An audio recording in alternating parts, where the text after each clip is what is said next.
पन्नगे च सुरेन्द्रे च कौशिके पाद संस्पृशि निर्विशेष मनस्काय श्री वीरस्वामिने नमः। भगवती सूत्र में कहा गया है, कतिबिहेणम भन्ते परमाणु पन्नत्ते गोयमा चौबिहे परमाणु पन्नत्ते तंजहा दब्ब परमाणु क्षेत्र परमाणु काल परमाणु भाव परमाणु दब्ब परमाणु णम भन्ते कतिबिहे पन्नत्ते गोयमा चौबिहे पन्नत्ते तंजहा अच्छज्जे अभिज्जे अडज्जे अगिज्जे क्षेत्र परमाणु णम भन्ते कतिबिहे पन्नत्ते गोयमा चौबिहे पन्नत्ते तंजहा अनध्ये अमध्य अपदेशे अविभाई में काल परमाणु णम भन्ते कतिबिहे पन्नत्ते गोयमा चौबिहे पन्नत्ते तंजहा अवन्ने अगंधे अरसे अफासे भाव परमाणु णम भन्ते कतिबिहे पन्नत्ते गोयमा चौबिहे पन्नत्ते तंजहा वन्नमन्ते गंधमन्ते रसमन्ते फासमन्ते। हमारी इस लोकाकाश की दुनिया में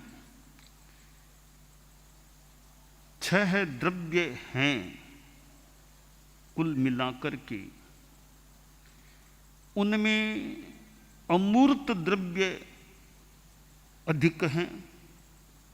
मूर्त द्रव्य तो एक पुद्गलास्तिकाय है। एक पुद्गल ही रूपी होता है, मूर्त होता है। शेष सारे द्रव्य अमूर्त होते हैं।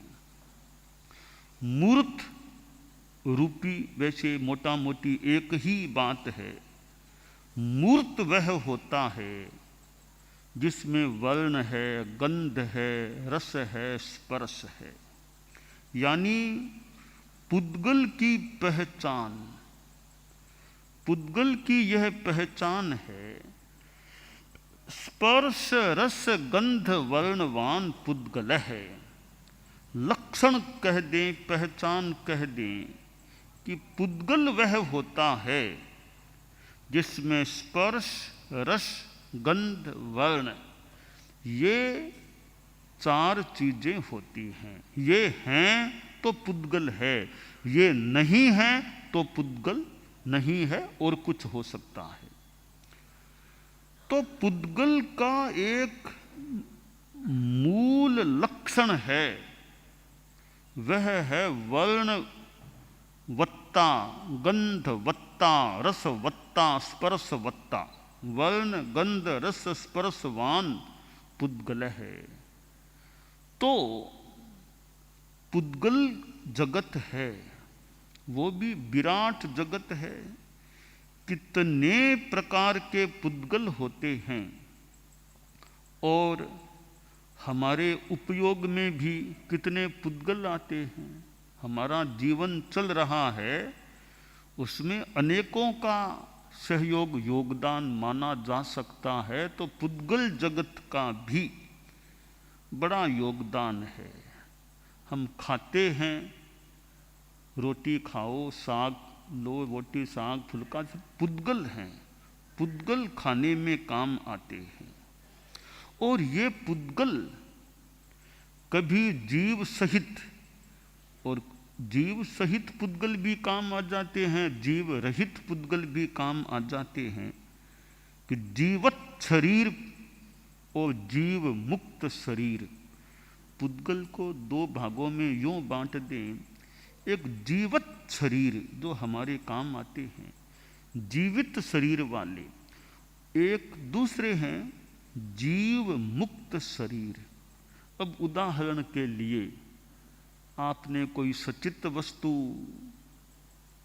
भोजन के रूप में ली है, ग्रास लिया है, गाजर है और जो सचित्त हैं जीव वाले, उनको खाया तो आपने जीवत शरीर पुद्गलों को, जीवत शरीरों को खाया है। तो मान लो अचित्त किया हुआ है गाजर आदि, तो वह जीव मुक्त शरीर हो गया। पहले जीव थे, अब जीव रहित हैं। हालांकि गाजर, शकरकंद, ये मूला है, लहसुन, प्याज, इन जो जमीकंद की चीज़ें हैं, ये खासकर ये 5, आलू भी एक बार मान लें गिनती में, तो इनसे तो जितना बचा जा सके उतना अच्छा है। जगह जगह भोजनालय, जैसे मान लो कम से कम लहसुन, प्याज, ये कुछ चीज़ें हैं, और जो समाज के धर्मस्थान से जुड़े हुए भोजनालय हों, तो वहाँ लहसुन, प्याज आदि ये चीज़ें, शकरकंद, गाजर, मूला, ये चीज़ें न हो, तो एक धर्मस्थान से जो जुड़े हुए भोजनालय, जमीकंद के जो कुछ ये चीज़ें हैं, बचाव हो सके तो अच्छा रहे, बढ़िया है कि अनंतकाय जीव हैं, उनका हनन भोजन के रूप में न हो, संयम रहे, अहिंसा भी रहे, तो जीवत शरीर भी हमारे काम आ जाते हैं मनुष्यों के, और जीव मुक्त शरीर पुद्गल भी काम आ जाते हैं। तो पहनने में कपड़े हमारे काम आ रहे हैं, बैठने में पट्टा है, एक जमीन भी एक मंच है, आपके नीचे प्रांगण है, पंडाल है, ये सब पुद्गलात्मक चीजें हैं। तो पुद्गल हम मनुष्यों के जीवन से कितने जुड़े हुए हैं, श्वासोच्छ्वास ले रहे हैं, तो कितने रूपों में पुद्गल गृहीत आसेवित होते हैं। भगवती सूत्र में यहाँ एक पुद्गल के संदर्भ में कुछ प्रश्न किए गए हैं। पुद्गल का लघुतम रूप, छोटे से छोटा जो भाग है वह है परमाणु। परमाणु सबसे छोटी इकाई है पुद्गल की। परमाणु से छोटा और कोई पुद्गल नहीं हो सकता। अविभाज्य है परमाणु। परमाणु का फिर कोई विभाग नहीं किया जा सकता। विभाग करते करते भी नहीं बिखरे। अंतिम एक जो लघुतम इकाई है पुद्गल की वह परमाणु है। और परमाणु इन स्थूल नेत्रों से तो अग्राह्य अदृश्य। परमाणु के संदर्भ में यहाँ इस प्रकरण में भगवती सूत्र में कुछ प्रश्न किए गए हैं। पहला प्रश्न है यहाँ कि भगवन भन्ते परमाणु कितने प्रकार का प्रज्ञप्त है, परमाणु कितने प्रकार का होता है। गौतम के नाम उत्तर है कि परमाणु 4 प्रकार का होता है। द्रव्य परमाणु, क्षेत्र परमाणु, काल परमाणु, भाव परमाणु, ये 4 प्रकार हैं परमाणु के। तो 4 प्रकार बता दिए गए। अगला प्रश्न फिर किया गया कि 4 प्रकारों में जो द्रव्य परमाणु है तो द्रव्य परमाणु कितने प्रकार का होता है। का द्रव्य परमाणु भी 4 प्रकार का है। कैसे कि पहली बात है अच्छेद्य, यानी एक द्रव्य परमाणु उसके 4 हम स्वरूप की चीजें देख लें कि एक तो अच्छेद्य, परमाणु का कभी छेदन नहीं किया जा सकता। इन 4 प्रकारों को हम परमाणु की 4 विशेषताएं मान लें। 4 विशेषताएं हैं द्रव्य परमाणु की। पहली विशेषता क्या है कि वह अच्छेद्य है, उसका छेदन नहीं किया जा सकता। जैसे कोई लता है, साग है, उसको तो चाकू आदि से मान लो काट ले, परमाणु को कभी छेदा नहीं जा सकता, काटा नहीं जा सकता। तो एक विशेषता हो गई परमाणु की कि वह अच्छेद्य होता है। हमारे कई सन्मति शिक्षण कक्षा के विद्यार्थी संत भी बैठे होंगे संभवतः, तो वे भी ग्रहण करने का प्रयास कर सकेंगे कि द्रव्य परमाणु की विशेषताओं के रूप में जाने कि पहली बात है वह अच्छेद्य है, उसे कभी काटा नहीं। कोई दुनिया में शस्त्र ऐसा नहीं है जो परमाणु को काट सके, उसे छेद सके। दूसरी विशेषता है अभेद्य। परमाणु का भेदन नहीं किया जा सकता। जैसे कोई सुई है, इस डायरी में तो मान लो कोई सुई यूं लगाए तो फिर भी कोई कुछ चली जाए, सुई इधर भी कोई आ जाए, पर परमाणु में कोई सुई डालना चाहे कि सुई अंदर से यूं निकल जाए, कोई ऐसे सुई से परमाणु का भेदन नहीं किया जा सकता। तो द्रव्य परमाणु की दूसरी विशेषता है वह अभेद्य होता है। तीसरी विशेषता है अदाह्य है कि परमाणु को कभी जलाया नहीं जा सकता। कितनी भी बढ़िया, कितनी जोरदार आग लग जाए, परमाणु को कोई अग्नि जलाने में समर्थ नहीं होती। तो द्रव्य परमाणु अदाह्य होता है। और चौथी बात है अग्राह्य। उसको हाथ में लेके दिखा दूं परमाणु, यूं हाथ में उसको लिया नहीं जा सकता, ग्रहण नहीं किया जा सकता। ये चार विशेषताएं जो बताई हैं, अच्छेद्य, अभेद्य, अदाह्य, अग्राह्य, हमारे सन्मति शिक्षण कक्षा के विद्यार्थी और भी साधु साधियां समणियां हैं, तो इसी बात को अब हम आत्मा पर परिगणित करें, आत्मा पर अवतरित करें कि परमाणु और आत्मा में समानता है। परमाणु और आत्मा में क्या समानता है, हम भगवती सूत्र के परमाणु की इन विशेषताओं को आत्मा से अब तुलित करें कि परमाणु के लिए कहा गया अच्छेद्य है तो आत्मा भी अच्छेद्य है। परमाणु अभेद्य है तो आत्मा भी अभेद्य है। परमाणु अदाह्य है तो आत्मा भी अदाह्य है।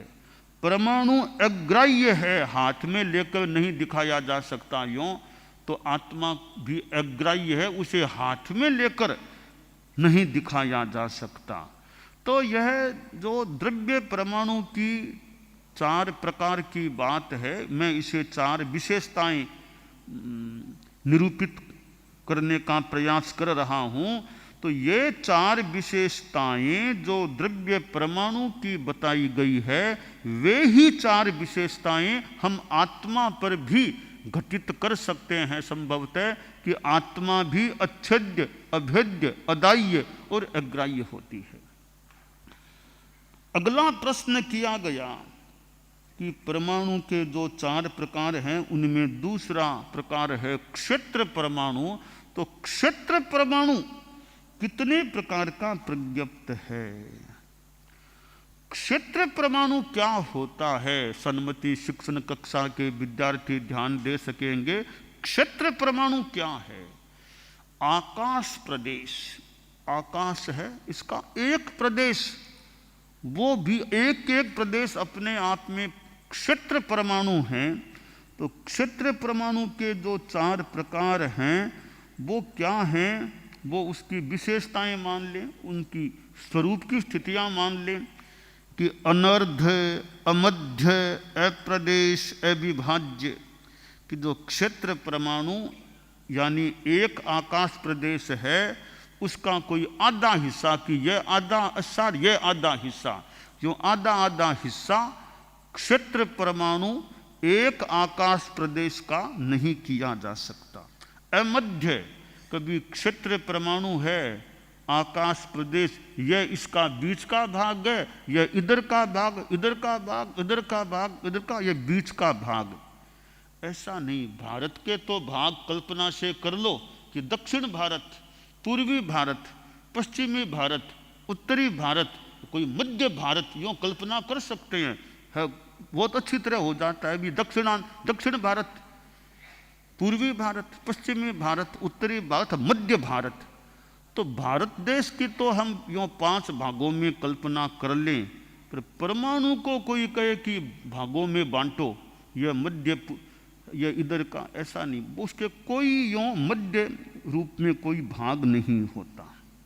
तीसरी विशेषता अप्रदेश। क्षेत्र परमाणु के प्रदेश नहीं होते, वह एक ही है। अनेक हो तो प्रदेश की बात करें, वो तो एक ही है। एक ही कितना बड़ा है, हमारे विद्यार्थी समझने की चेष्टा करें कि एक जो परमाणु पुद्गल परमाणु है वो जितने आकाश प्रदेश पर ठहर सके उतने से स्थान को यह क्षेत्र परमाणु कहा जाता है। एक द्रव्य परमाणु जो पुद्गल है उसको ठहरने के लिए जितना आकाश का स्थान चाहिए उतने से स्थान को क्षेत्र परमाणु कहा गया। जैसे परमाणु का विभाग नहीं हो सकता, इसी तरह उस परमाणु जितने एक आकाश प्रदेश का भी और कोई विभाग नहीं हो सकता। तो चौथी विशेषता बताई गई अविभाज्य। क्षेत्र परमाणु एक आकाश प्रदेश का और कोई विभाग नहीं हो सकता। तो चार विशेषताएं क्षेत्र परमाणु की बताई गई हैं कि अनर्ध, अमध्य, अप्रदेश और अविभाज्य। अगला प्रश्न है काल परमाणु कितने प्रकार का प्रज्ञप्त है? तो कहा काल परमाणु के चार प्रकार, यानी काल परमाणु की चार विशेषताएं हैं। अवर्ण काल परमाणु क्या होता है? समय, एक समय। काल की लघुतम इकाई है समय, लघुतम इकाई, उसी हमारे पारिभाषिक शब्द हो सकेगा समय। तो एक समय है, एक समय, एक आकाश प्रदेश और एक द्रव्य परमाणु, इनमें काफी एकता है, यानी सब छोटे छोटे हैं। तो उसकी विशेषताएं क्या है काल परमाणु की? कि उसके वर्ण नहीं होता, गंध नहीं होता, रस नहीं होता, स्पर्श नहीं होता। द्रव्य परमाणु में तो वर्ण, गंध, रस, स्पर्श हैं, तो काल परमाणु अवर्ण, अगंध, अरस और अस्पर्श होता है। अगला और यह पांचवां प्रश्न है इस प्रकरण में, भाव परमाणु कितने प्रकार का प्रज्ञप्त है?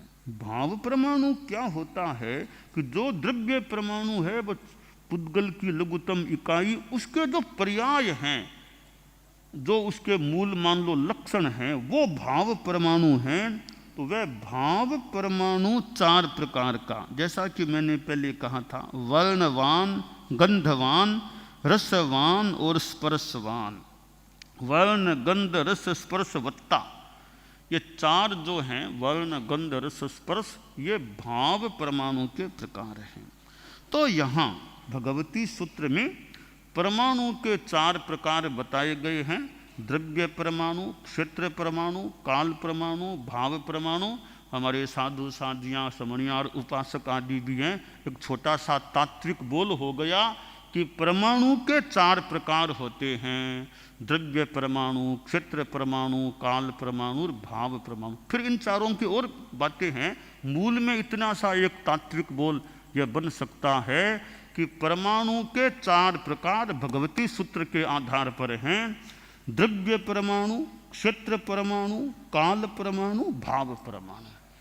तो यह परमाणु और ये फिर यह पुद्गलों का जो जगत है, इस पुद्गल जगत को हम काम में लेते भी हैं, बहुत हमारा उपकारी है, बहुत हमारा सहयोगी है यह पुद्गल जगत। इस पुद्गल जगत के प्रति भी हम संयम का प्रयास रखें। भले गृहस्थ हैं, वो भी साधुओं का तो संयम का लक्ष्य रहना अच्छा है, गृहस्थों का भी, कि पुद्गल जगत के प्रति संयम का प्रयोग, संयम पूर्ण व्यवहार हो, कि पुद्गलों का अनपेक्षित संग्रहण न करें, अनपेक्षित उपयोग न करें। संग्रहण और उपयोग में संयम रखें। संयम के दो स्थान हो गए, पुद्गलों के संग्रहण में संयम और फिर पुद्गलों के उपयोग में संयम। तो संग्रहण संयम और उपयोग संयम पुद्गलों के संदर्भ में। अब कैसे? कि अनावश्यक संग्रह मत करो। आपके पास कितनी ड्रेस है, पर्याप्त है, और ज़्यादा नई नई ड्रेस लेने की इच्छा क्यों करते हो? कि 3, 4, 5 साल आराम से काम चलेगा, और नहीं लें, एक आदमी के लिए कितनी ड्रेस आखिर चाहिए थी। तो ज़्यादा संग्रहण नहीं करना, अनावश्यक संग्रह नहीं करना पुद्गलों का, यह संग्रहण संयम हो जाएगा। अब उपभोग में, उपयोग कर दें, उपभोग में संयम, भोग में संयम, कि भाई इतनी चीज़ें हैं, मान लो घर में चीज़ें तो बहुत है, तो मैं अपने उपभोग में, उपयोग में बहुत कम, ज़्यादा पदार्थों का मैं उपयोग न करूं, सेवन न करूं। घर में खाने की बहुत चीज़ें पड़ी है आपके, तो मैं इतने से ज़्यादा नहीं खाऊंगा। मेरे द्रव्यों की सीमा है 11 द्रव्य, 13 द्रव्य, 15 द्रव्य, इनसे ज़्यादा मैं एक दिन में काम में नहीं लूँगा।